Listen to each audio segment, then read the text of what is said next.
आदेश आदेश आदेश। गीता ज्ञान का ये भाग 100वां, अध्याय 6, श्लोक संख्या 28, 29 और 30।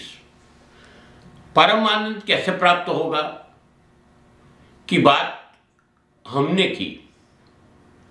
आज जीवन के उलझनों से मुक्त होने की बात है।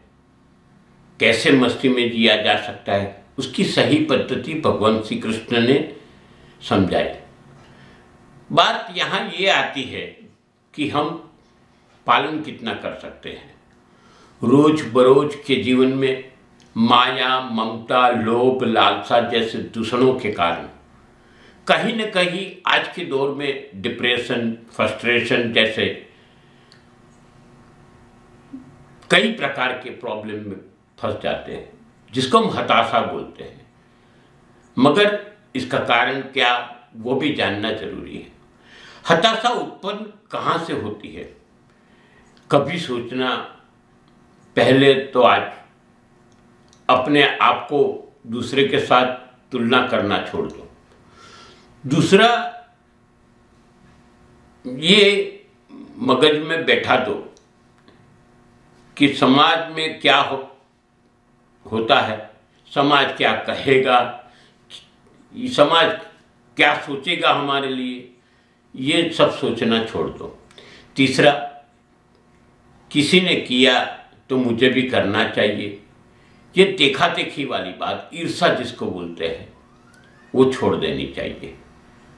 एक अनोखी शांति का प्रदान या उत्पन्न होगी अपने में, और ये शांति आपके जीवन में बहुत बड़ा प्रलय ला देगी।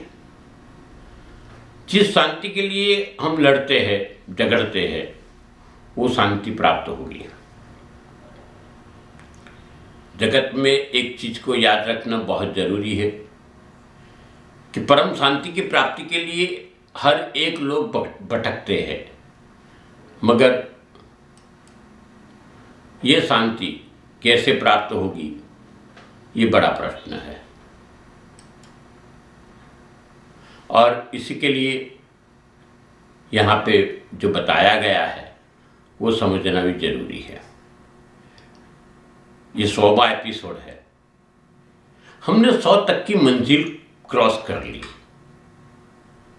यह 28वें श्लोक में बोलते, इस प्रकार योग में स्थित मनुष्य निरंतर योग अभ्यास करके सभी प्रकार के पापों से मुक्त होके सुखपूर्वक परब्रह्म में या परब्रह्म से ही एक भाव से स्थित रहकर दिव्य स्वरूप परम आनंद को प्राप्त करता है।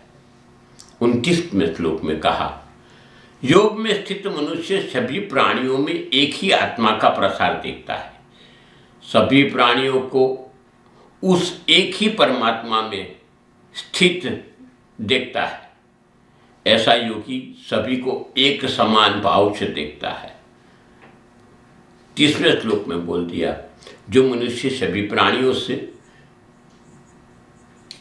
प्रेम करता है, सभी प्राणियों में मुझे परमात्मा को ही देखता है, सभी प्राणियों को मुझ परमात्मा में ही देखता है, उसके लिए मैं कभी अदृश्य नहीं होता और मेरे लिए भी कभी वो अदृश्य नहीं होते। जिनके सब पाप नष्ट हो गए हो, यानी रजोगुण का क्षय हो गया हो, लोभ वृत्ति लालसा नाश हो गई है, इसको यह जगह पे शांत रजसम शब्द से नवाजा गया है। रजोगुण और तमोगुण का नाश होने का स्वाभाविक ज्ञान ही एकमात्र उद्देश्य होता है, इसी रास्ते से प्राप्त। मगर ये शांत होने के बाद में मनुष्य शांत की प्राप्ति करता है। जब तक आपका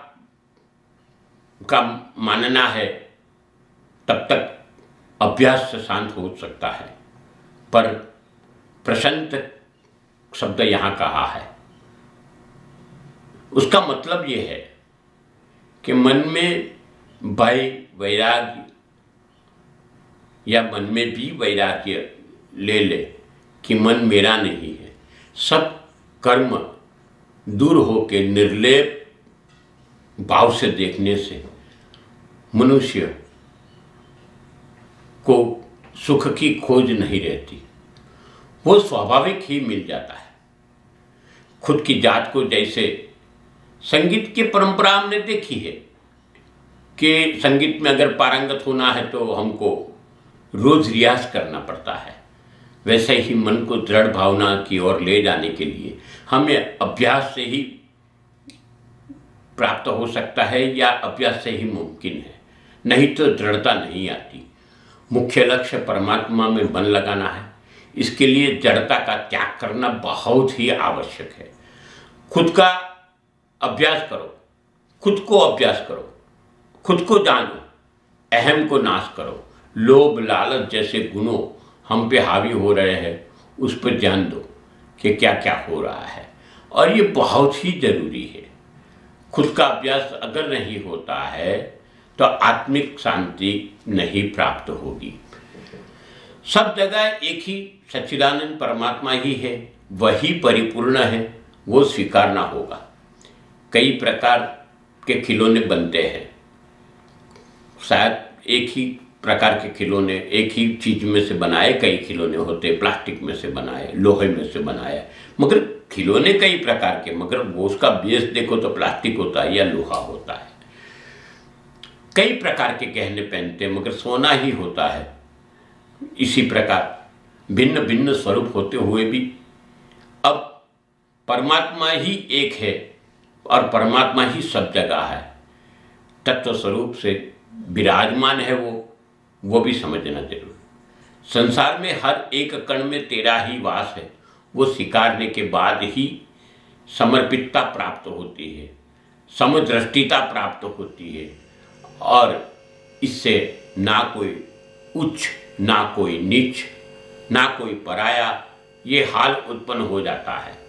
जिधर देखो उधर तू ही तू वाली भावना आती है। मुझ में राम, तुझ में राम, सब में राम पाइए, ये बात जो है वो परमात्मा की नजदीकियां ले जाने की बात है। संसार का परिवर्तनशील है, कई जगह पे कोई चीज एक बार देख लेने के बाद वापस देखने नहीं भी मिलती, मगर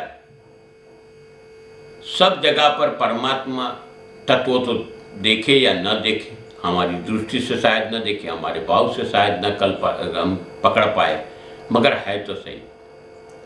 प्रकाश के पुंज के अंदर हर प्रकार के कलर होते हैं, इसको हम रेनबो बोलते हैं, यानी मेघ धनुष के रंग साथ होते हैं, वो सब कलर होते हैं, मगर हमको दिखते नहीं है, एक एक अलग नहीं देख पाते हैं। इसी प्रकार परमात्मा तत्व एक बड़ी बात भगवान ने यहाँ कही है। भगवान श्री कृष्ण जो कहा वो समझना जरूरी है कि सब में मुझे जो देखता है उसको मैं मेरे में देखता हूँ या स्थापित करता हूँ। परम तत्वों को हर जगह देखे कि अनुभव करे तो क्या होता है, तो परम तत्वों को देखने और अनुभव के बारे में शिव पुराण में कहा है ओम तत्वमसि, मतलब हर तत्व में तू ही तू। मगर ये बात यहाँ आती है, इससे आगे भी तू ही तू कहने का बाद परम तत्वों को तू ही में, तू ही में, मैं ही तू, ये भावना परंपरा प्राप्त करनी, अपने परमात्मा के हृदय में स्थिर करने के लिए। एक कवि ने कहा है, मैं तुझे पकड़ूं तो शायद छोड़ दूं, मगर तू मुझे पकड़े तो कभी छुटकारा ना होगा और छूटने का डर भी ना होगा। ऐसी समर्पितता लानी पड़ेगी, मगर ये परम तत्व हर जगह है, ढूंढने की जरूरत नहीं है। ये बहुत समझने वाली बात है। सब में राम, मुझ में राम, तुझ में राम, सब में राम पाइए की बात आती है, मगर हमारे जहन में, हमारे भाव में नहीं आएगी तब तक कोई मतलब नहीं है। ये 100वां पाठ है, 100वां भाग है।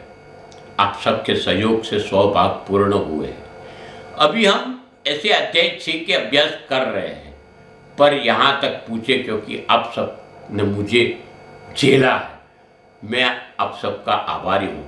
बस यही सफ़र चलता रहेगा, रुकेगी न दुनिया न रुकेगी। हम जब तक सांस है इस दुनिया में, इस देह में, तब तक सनातन के लिए काम करते रहेंगे और सनातन की प्रवृत्तियों को हमेशा ध्यान में रख के काम करते हैं। बस यही चैनल को आप सब्सक्राइब करिए, आप इस वीडियो को लाइक करिए, हमारे साथ जुड़े रहिए और ये इस वीडियो को शेयर भी करिए, क्योंकि ये जो बात है वो सनातन की बात है, गीता की बात है, ना मेरी है ना आपकी है। भगवान श्री कृष्ण और गुरु गोरक्षनाथ की कृपा आप सबके बनी रहे, ऐसी शुभकामना के साथ में अस्तु शुभम भवतु।